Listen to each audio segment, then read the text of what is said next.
مرحبا في قناتكم شولو سبور. نحكيو اليوم على الوسط ميدان الفريق الوطني حميد عبد هذا اللاعب اللي يمتلك مؤهلات كبيرة.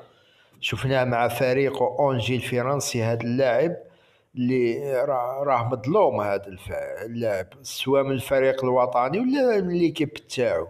الفريق الوطني هذا من زمان كون لازم كان خليفة الفغولي، هذا هو الخليفة الفغولي، هذا كان من زمان يلعب في الفريق الوطني من 2022. ايضا اونجي هذه من الفريق تاع اونجي، هذا لازمو فريق كبير، هذا تاع البطولة الألمانية، ولا عنده إمكانيات كبيرة بدنية تكتيكية، قراءة جيدة لوسط الميدان. لاعب لازم تعطيه الفرصة مستقبل هذا.